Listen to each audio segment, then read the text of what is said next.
Thank you for joining us for this informative American Institute of Chemical Engineers webinar, Leadership is Everyone's Responsibility. Our speaker is Greg Schaefer. Greg Schaefer is a performance advisor for TDS who has over 30 years of experience in the petrochemical industry in various roles, including operator, frontline shift supervisor, operations assistant, trainer, facilitator, and plant training coordinator for a facility of over 600 employees. As a facilitative trainer, Greg has focused his efforts on organizational development and training improvement by offering his expertise in operations fundamentals, operations troubleshooting, team building, leadership and supervisory skills, communications, conflict resolution, trainer training, and presentation skills training. One quick note before I turn this session over to Greg Schaefer. As described more fully on this slide, the American Institute of Chemical Engineers assumes no legal liability or responsibility for the use or misuse of the content in this webinar. And now I give you Greg Schaefer. Welcome, Greg. Thank you, Pam, and good afternoon to everyone. I want to say that I'm pleased to be able to conduct this webinar today on a very important topic, which is leadership. And as you can see by our opening slide for our webinar today, leadership is everyone's responsibility.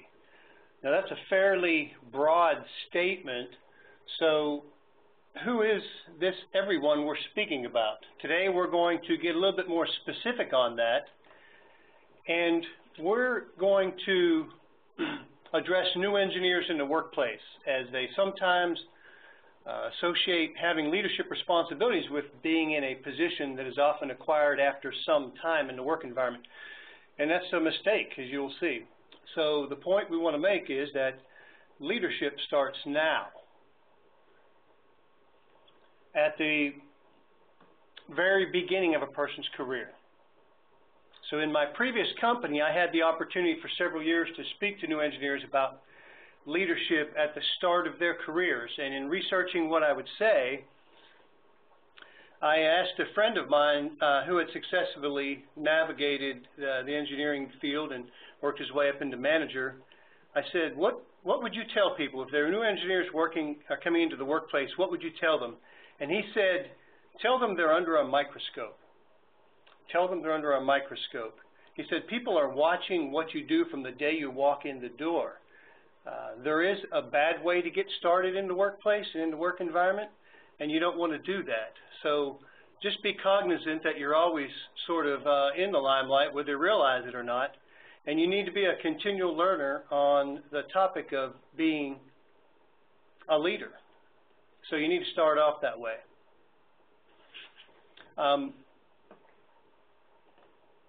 Leadership starts now. That's the phrase I want to embed in your mind. Leadership starts right now. So the topics that we're going to cover in the webinar today are the following.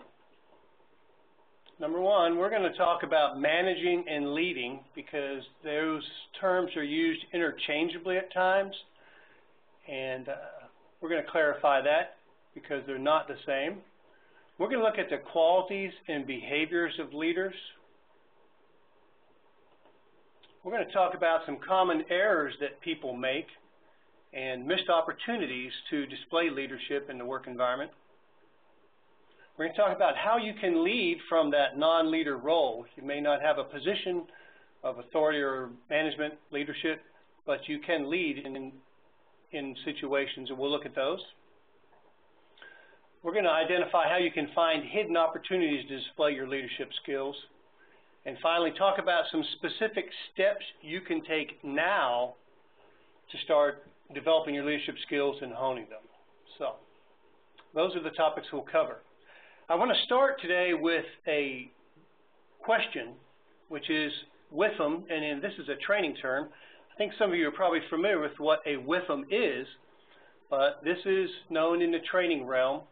And it's an acronym that stands for what's in it for me.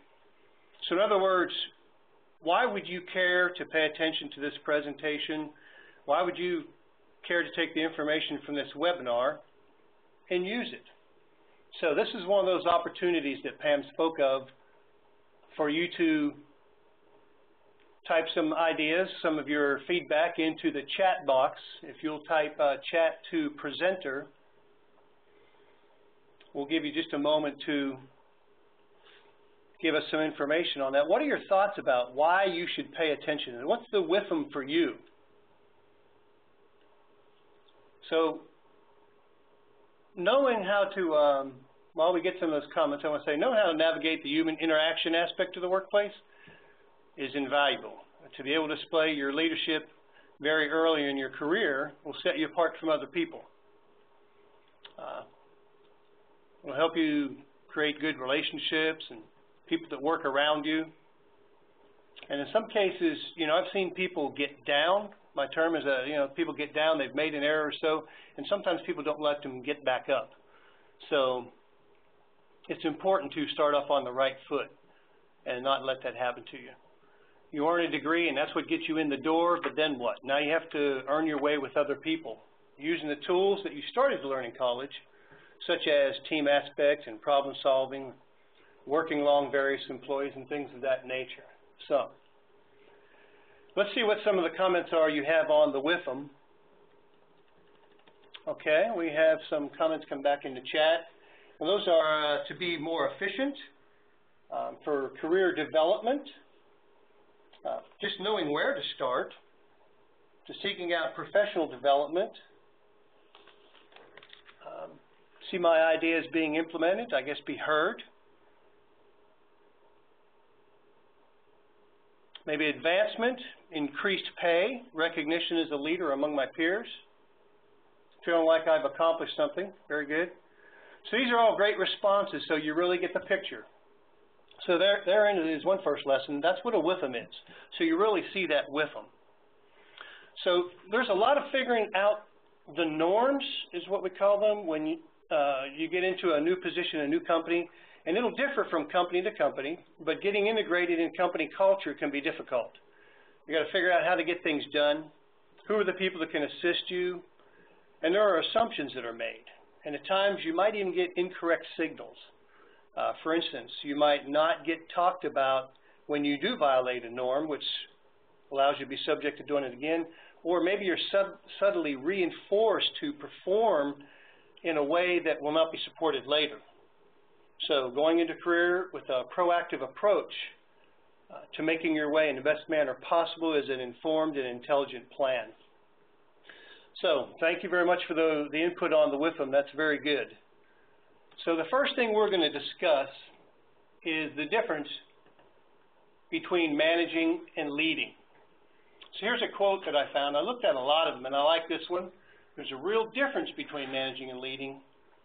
Managing being the allocation of resources against tasks, and leadership focusing on helping people succeed at what needs to be done. Like I said, people often use these terms interchangeably, and I couldn't disagree more. I don't believe they're the same, and I think knowing the difference helps you to monitor your behaviors and your techniques and align them with your goal of displaying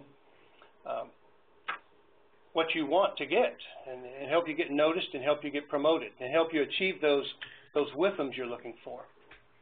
So let's look at management. Management is tactical, first of all, and task-oriented. It's about getting things accomplished. And it is also structured and very mechanical. It's about getting things done through other people, sort of using people to accomplish the tasks that must get done. Because again, the task orientation separates the people orientation from it. It's management is always about positional authority.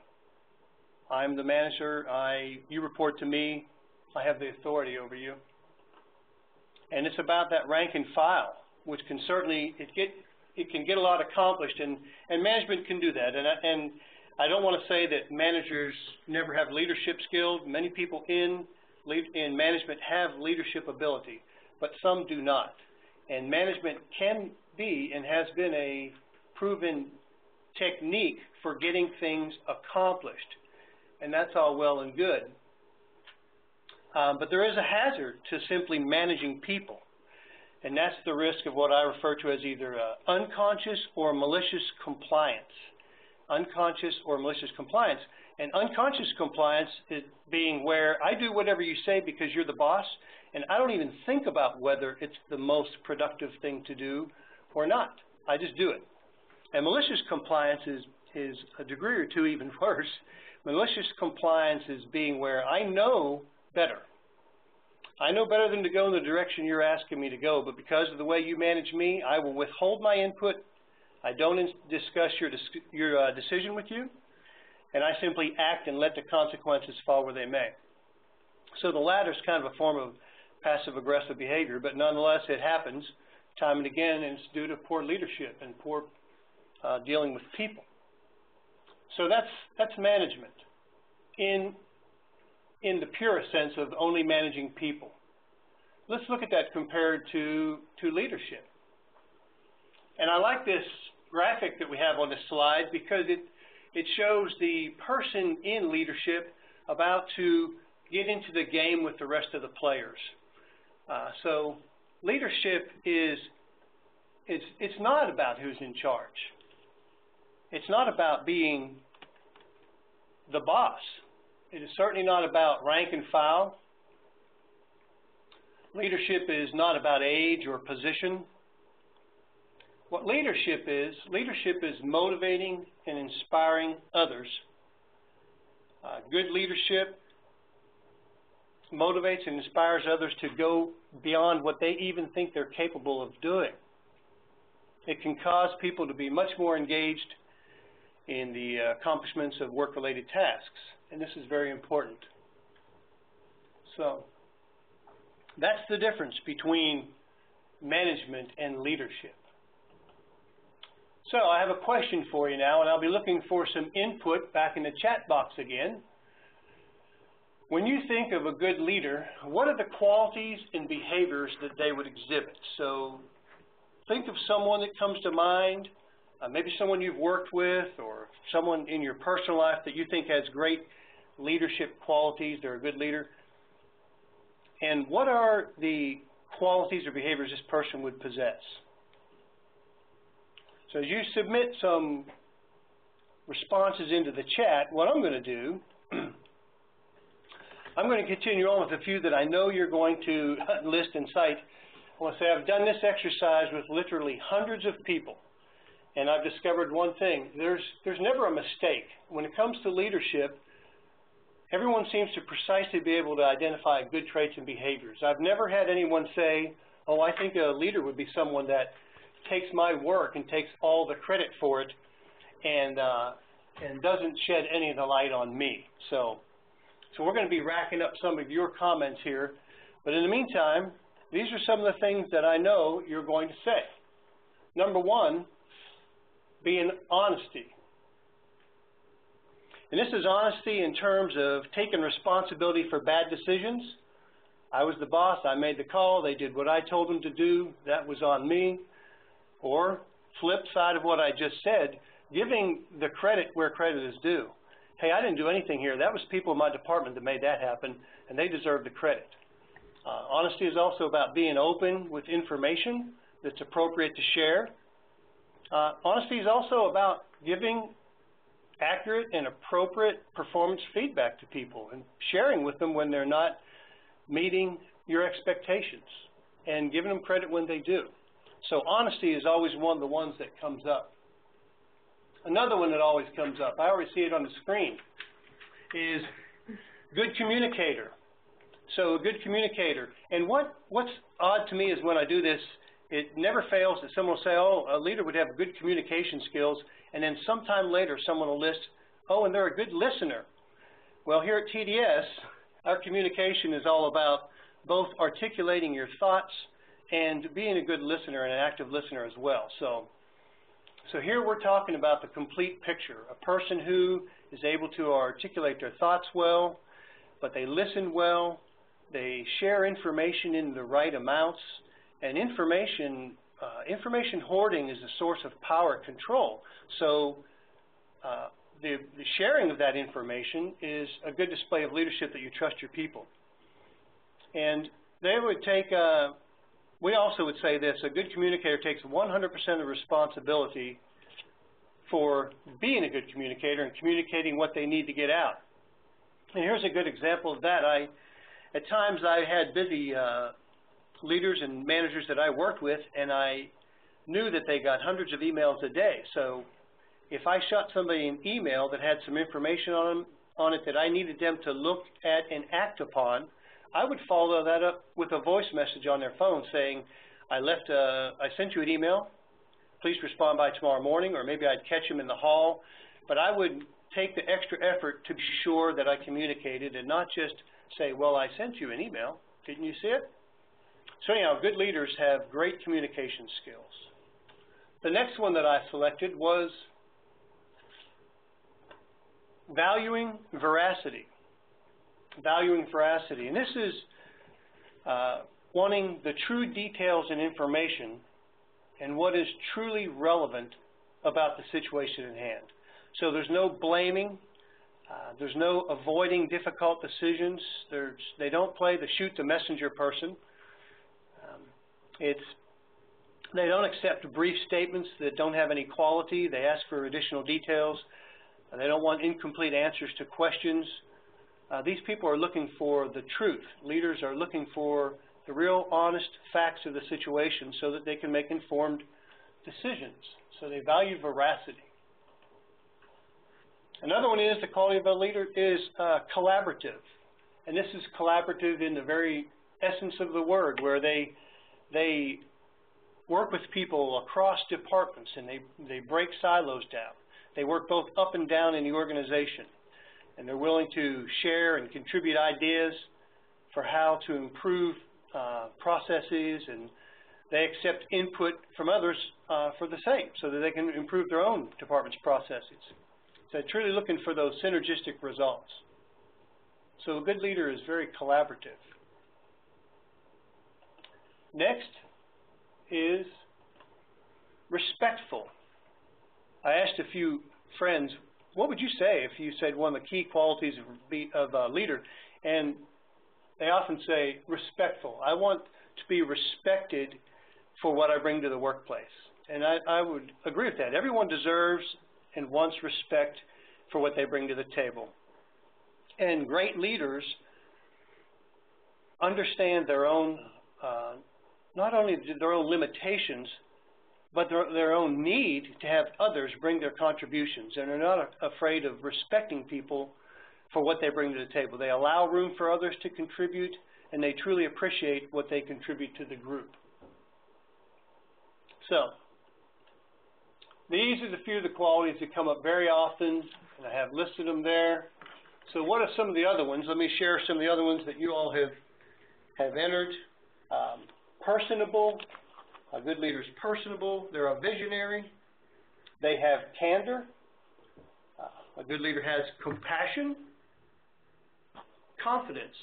And I would say that's great. Confidence both in themselves, but also confidence in their group to be able to figure things out. They act as a good example of what to follow. Some of the other ones that I've already listed, of course, showed up. Good listener is on the list. Honesty, integrity, those are very close. Honor, down to earth, equips people with the tools they need. So very good. These are the qualities of a leader. And important thing to remember about all these qualities that you listed and I started us with is that they can be displayed at any time. I want you to think about that. Leadership starts now. These qualities can be displayed right now with every one of us, every day in the workplace. So leadership starts now. Any time in your career you can start displaying these qualities, and it would be in your best interest. So, what are some of the common errors and the missed opportunities for people? Well, errors occur when qualities are left on the table and we don't use them. Perhaps there's problem avoidance, and that's where people refrain from being involved in problem solving, but you want to become active in helping people to solve problems. Don't take the back seat and let someone else handle it. You certainly don't need to overcommit or get in too deep, but helping with a problem is a great way to show your value to the team and to display leadership. So you don't want to miss out on the opportunity to be involved in solving problems. Another one that's very common for new people in the workplace is the lack of making their contributions, because it's intimidating to be the new member of a team, but you need to try to get comfortable with that, comfortable enough to contribute your thoughts and ideas as soon as possible, because they're going to come from a different perspective, and that's precisely what makes them valuable. Don't think that because you're new that your contributions don't have value, because they do, and I think everyone would tell you that. So offer them up. So let's say maybe calling attention to something that's wrong or needs attention. I would say you don't have the right to ignore that problem.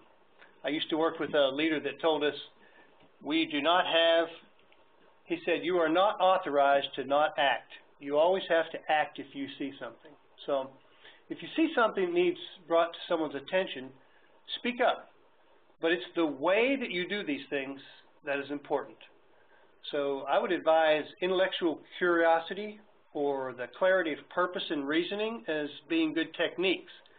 So an example of that might look like, say you're on a team and you note that someone made an error and you don't want to actually call them on it, but you think it needs to be discussed, but you're concerned about how you should do that. Well, you could simply ask, how is this going to work? I'm a little bit confused about the details.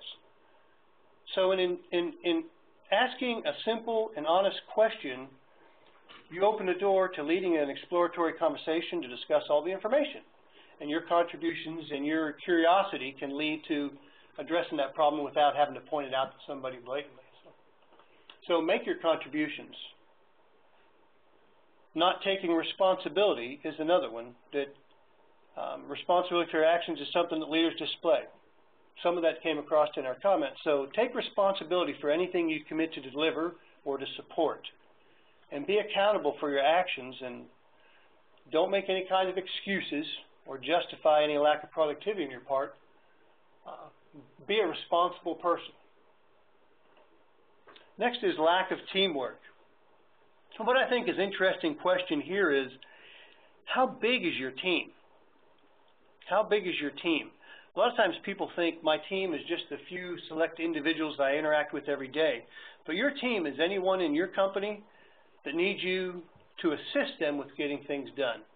I always ask people to expand their concept of team to envelop the entire company.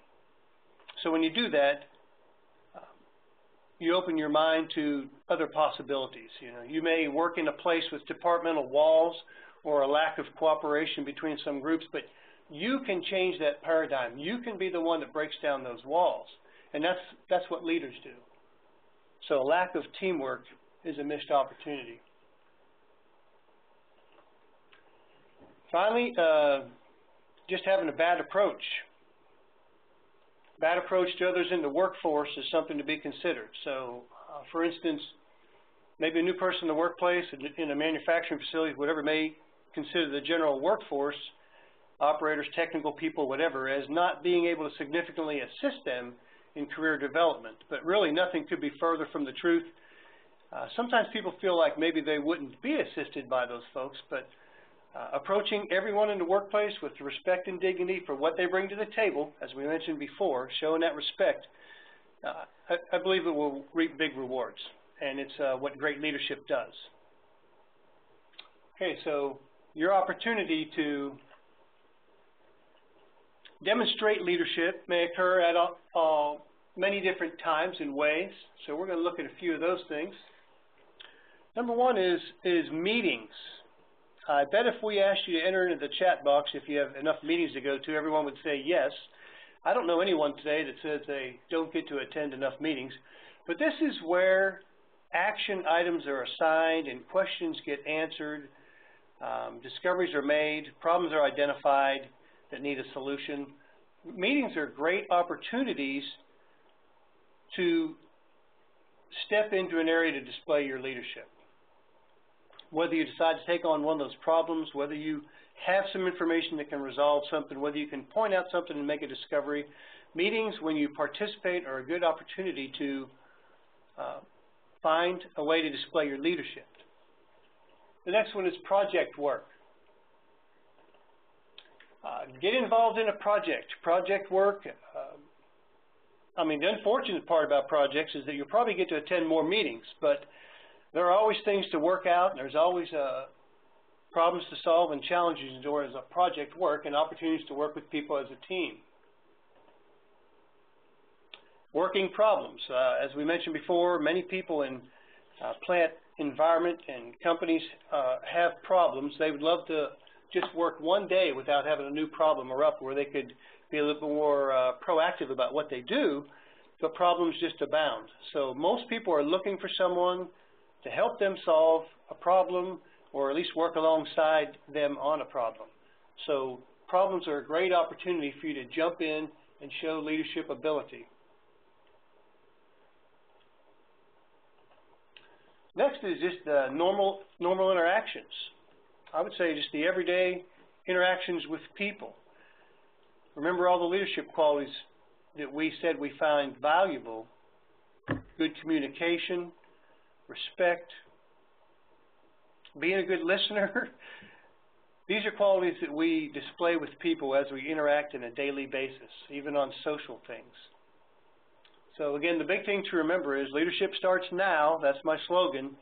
And remember, you're always being monitored, so to speak. You're always under that microscope, and others are watching you. So it's best to think of it in that way. I wanted to say a word about mistakes. Number one is we're all human. Everyone's going to make mistakes, and you're going to make mistakes. The important thing is, and what is critical, is how you deal with it. Dale Carnegie, some of you may know who Dale Carnegie is. He authored a book called How to Win Friends and Influence People in the 1940s or so, and it's still popular training today. And Dale Carnegie had multiple principles, and one thing he used to say about making mistakes, he said, admit it emphatically. If you make a mistake, stand up and admit it emphatically.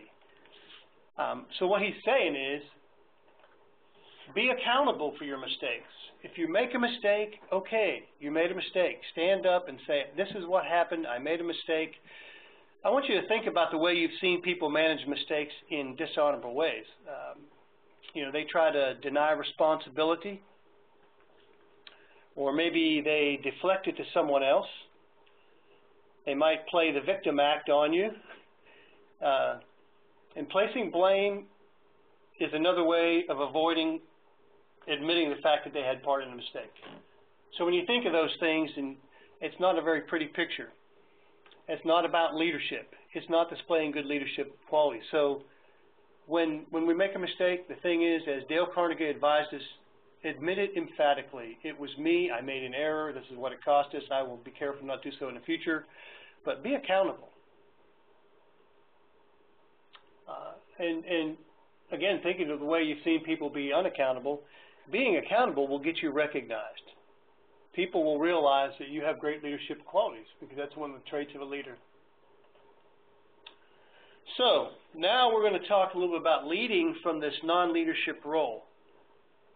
One of the things in general is just have a can-do attitude, not necessarily in the Lone Ranger way, but in the way that, hey, I can help with that.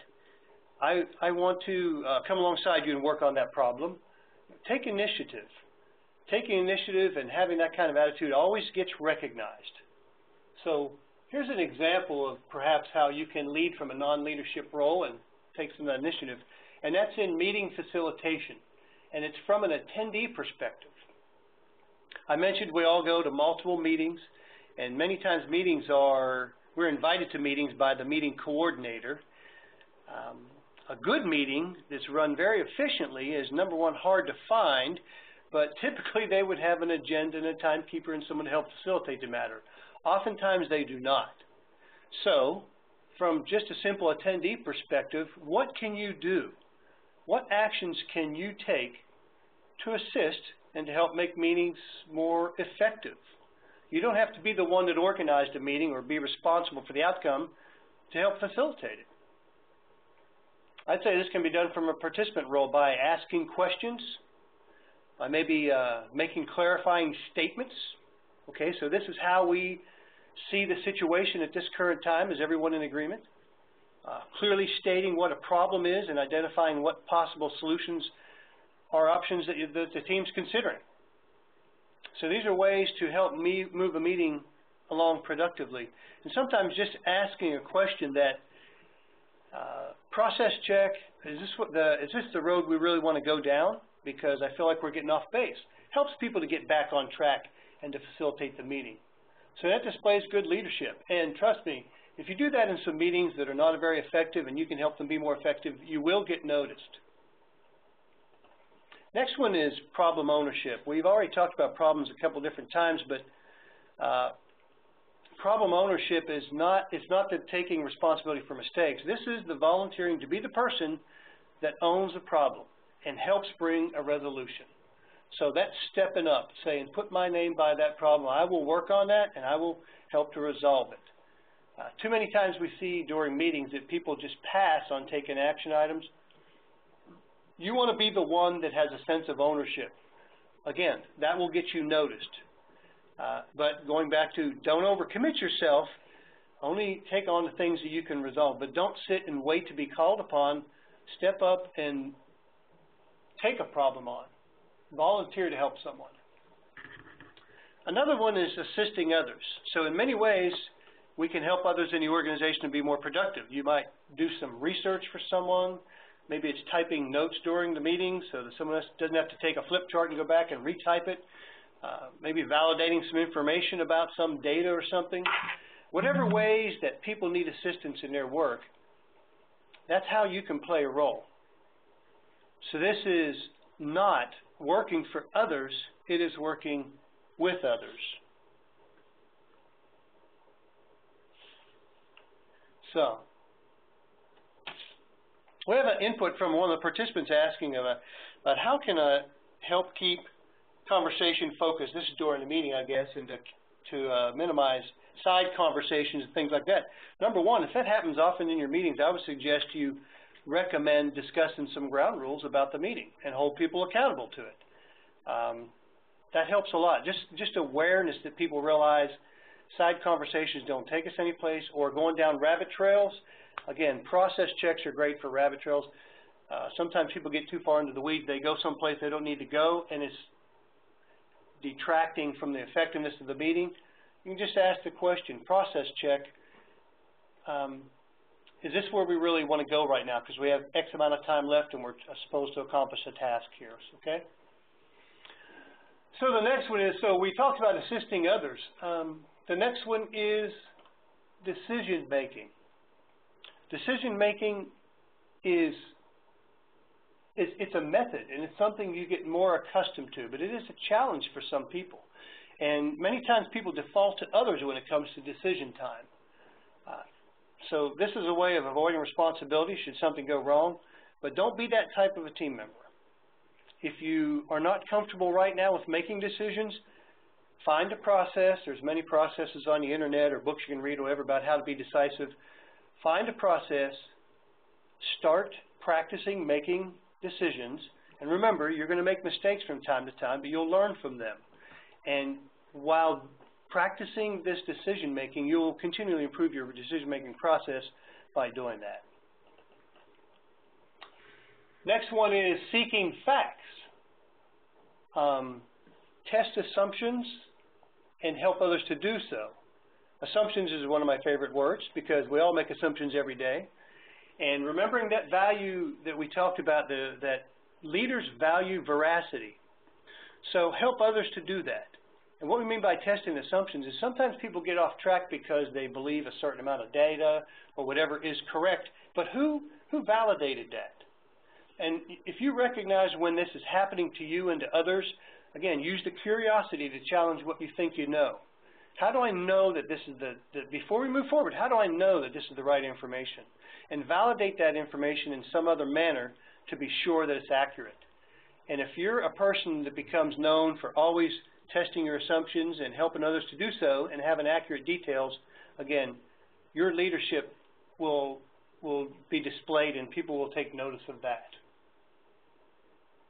Okay? So these are ways you can lead from a non-leadership role. Some of the hidden opportunities I wanted to talk about was just 3 simple concepts. Those are ask and seek and find. Number 1, ask. Go to your leader, your manager, your supervisor, whoever it be, and just ask for an opportunity. Volunteer to take something on, especially things of low risk maybe, such as leading a cook team or managing some social event for the company. But go ask, hey, I want to take on something to develop my leadership ability. What do you have for me? Give me something to do. So ask. The second one is seek. And this is sort of, we talked about this already, kind of watching for opportunities to help other people. Keep your antenna up. Be that person that always has your antenna up for opportunities to assist others. And you're going to find them. If you're not consciously watching for ways to do it, you'll miss a lot of them. But if you always think about how can I help other people in the workplace, you'll find those opportunities and you will get noticed. Finally, the find. Find is not just finding it, but taking action once you have found it. Become that servant leader in your organization. Demonstrate your leadership by finding areas that need to be addressed. Find people that need assistance. Find assistance and find problems that need to be solved. And act upon those things you discover. So when you find them, act upon them. So what are some ways that you can set yourself up for success? We said we were going to talk about ways that you can take action. So one of those ways is mentorship. Perhaps your company has a mentor program. If they do, hopefully you're already engaged in that, and if not, participate. But what if your company doesn't have a mentorship program? Then I would recommend you find someone that has the leadership ability that you respect and go have a conversation with that person. Ask them to be your mentor. And in the true essence of mentorship, this isn't necessarily how do I get work done, but the overall concept of how do I work more effectively, develop my leadership skills, and they just speak wisdom into our lives. So a mentor is a good person for everyone to have. So number 1 is be involved in some form of mentorship to help develop your leadership ability. The next one is realize that leadership, I often say this, leadership is a journey, it's not a destination. I like to challenge advanced managers and leaders to what are you doing today? You think you've already arrived, but it is truly a journey and not a destination. So you always need to be in the mindset of being a continual learner, finding ways to improve. So be that continual learner. Have that mindset that there's always something else I can do to hone my leadership ability. And one of the ways of doing that is by reading and studying. There are countless books. I think I did a Google search for leadership and came up with 30 million hits on leadership. There's all kinds of websites. There's newsletters. There's inspirational writings. There's all kinds of things to help you improve. So I recommend you become a student of leadership by reading and studying regularly on a topic. Discuss it with people. Discuss it with your mentor. And most of all, practice new things. It's not just enough to have the knowledge of it. It's the practice and execution of it. You know, when I went to, I was at ASTD seminar last year, and there were 8 to 10 different companies at least wanting to sell people leadership training. And you remember what I said, hundreds of people I've asked them about leadership, and everybody's able to identify the qualities of a good leader. So obviously, the challenge for all of us is not the knowledge of what it is, but the practice of making it happen. So you have to practice it and learn from mistakes. and be mentored and coached and grow. Another way is to really plan your work. Take a few moments at the beginning of the day, look at your calendar, plan what you're doing, prioritize. This is time management 101. But also maybe plan how meetings are going to flow, plan people you need to talk to, things that haven't got accomplished, whatever. But plan your work and work your plan. That will be a great way to advance your leadership skills. The next one is self-assessments. So this is where you just get the mirror out and look at yourself. Practice weekly self-assessments, some structured thinking about how you're doing to develop your awareness.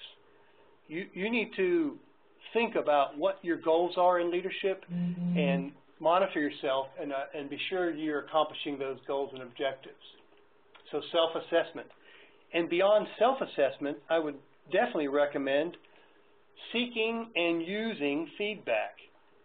Seeking and using feedback from your supervisor, from your peers, from a buddy, from a coach, from others that work around you in the workplace, whatever. One of my favorite quotes about feedback is, it's hard to see the picture when you live inside the frame.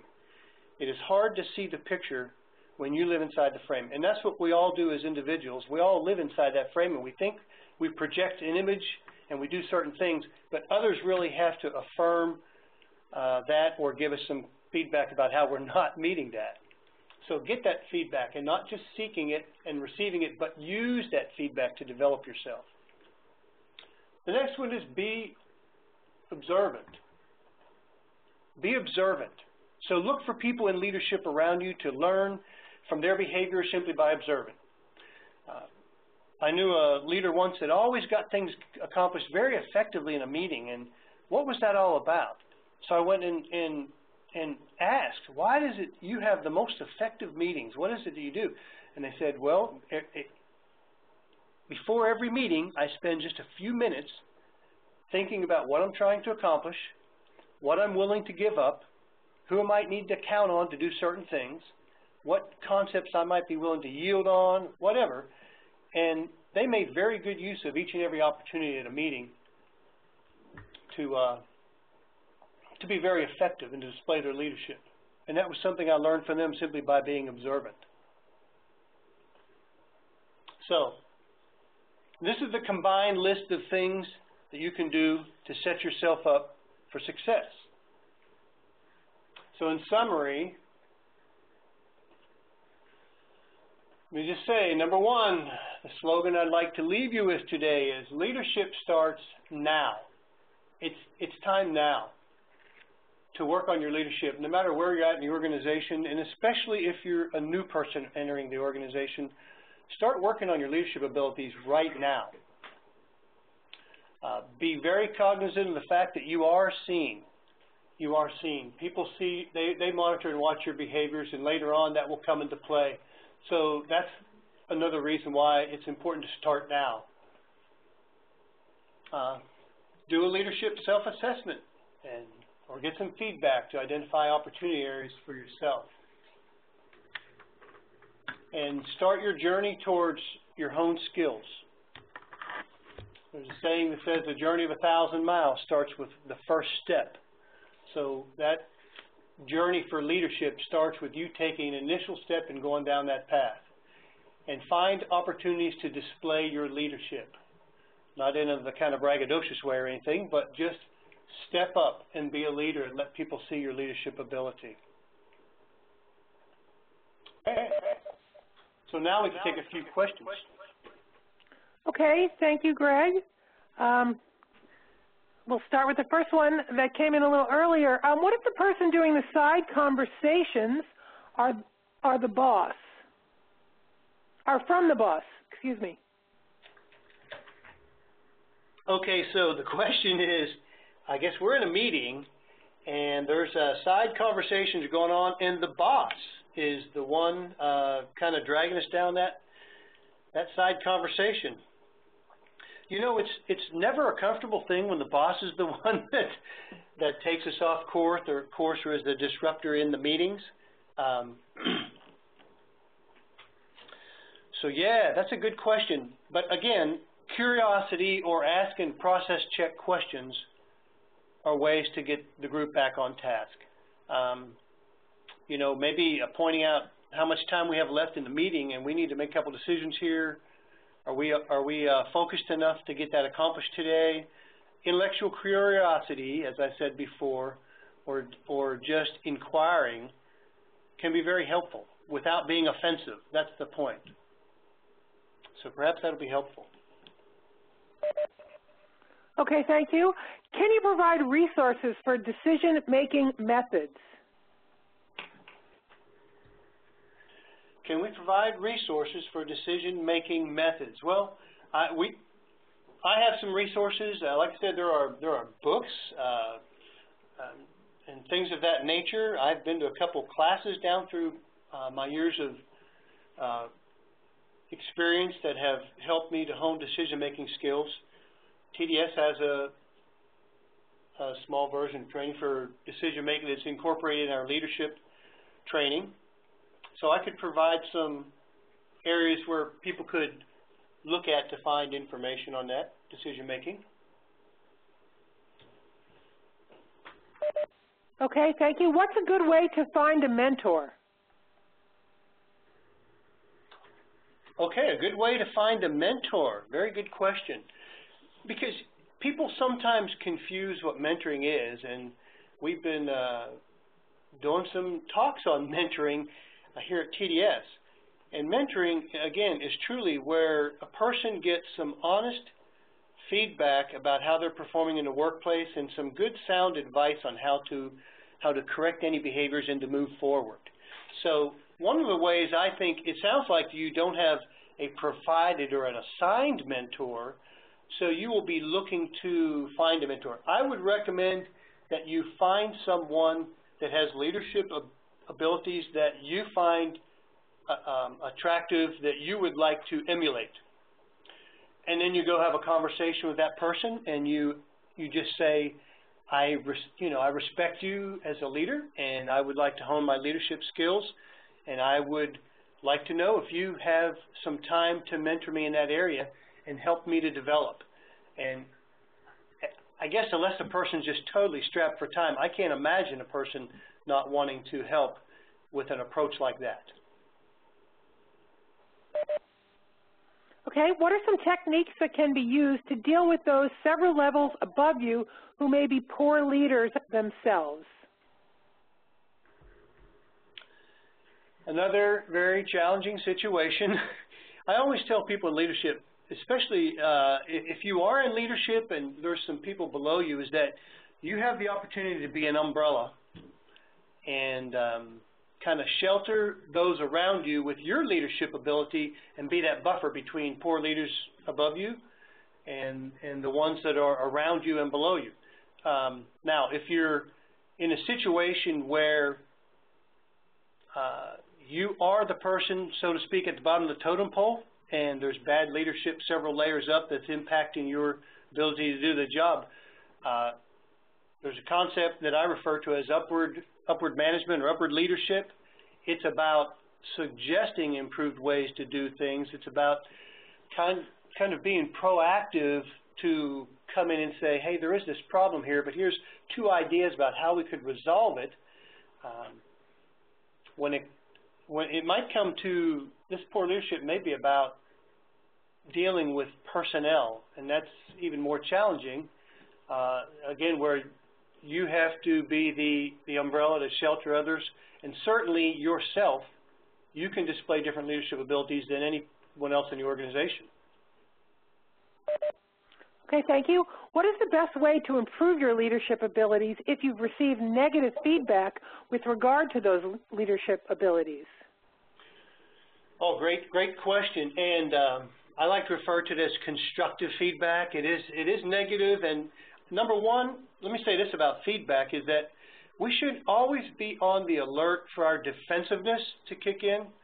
And that defensiveness is the fight or flight syndrome.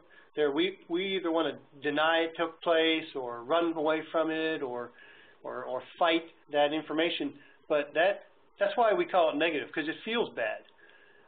But if it's accurate and specific enough information that what you're not doing correctly, then you need to monitor for that defensiveness and put all those emotions to the side and act on the specifics of what someone says you're not doing very well.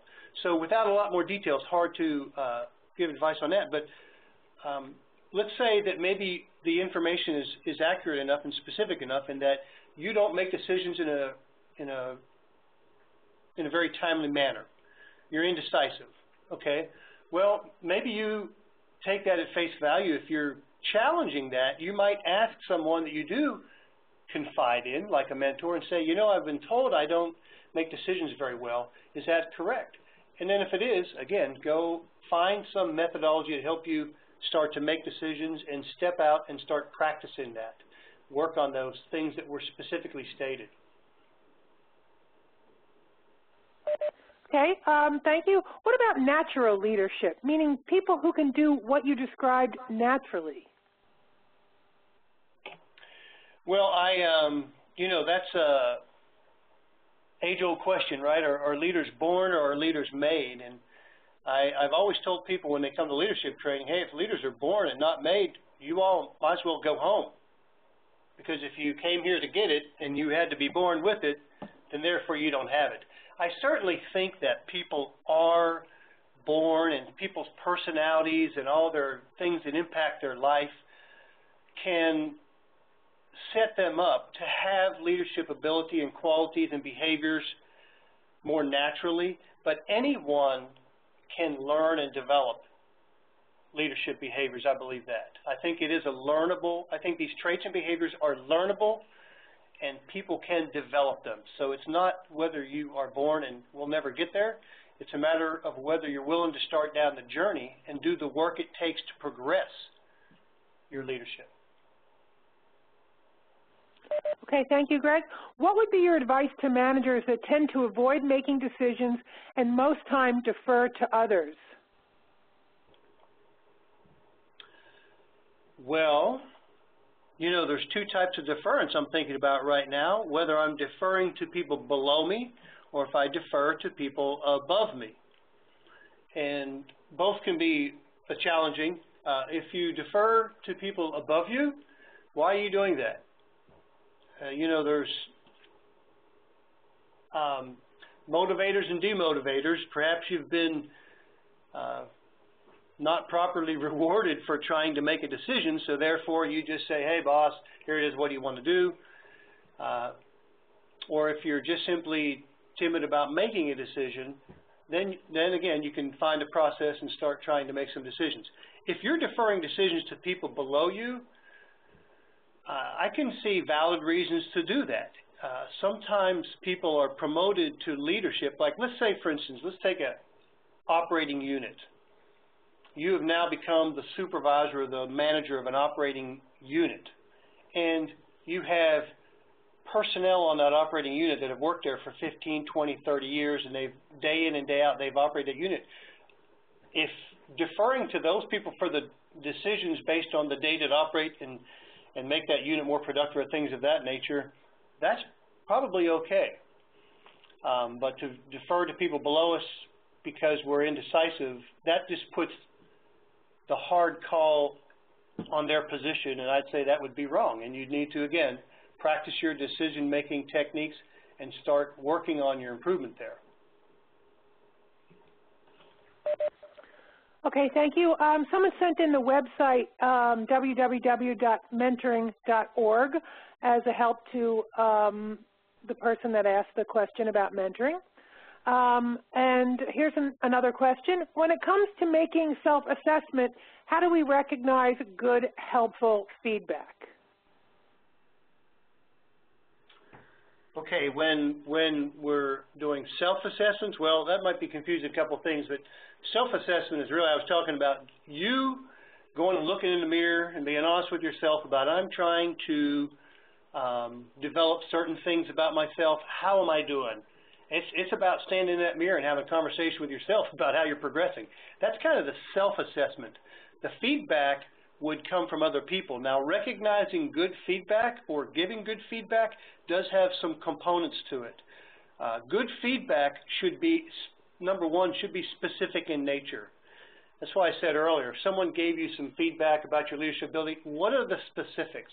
It shouldn't just be, you don't lead very well, or you're a bad leader. That's way too general. The specifics would be, you're not decisive when it comes time to decision making, or I saw your team did something and you stood up and took the credit and didn't shed the light on your team, or you deflected blame down to your team. These are very specific things about feedback. That's number one. Another thing about the feedback is, again, once we monitor our defensiveness, is validating whether we can affirm or deny that feedback within ourselves. That might be questionable depending on how defensive we are. So that feedback, we might need to get confirmation about that with another party.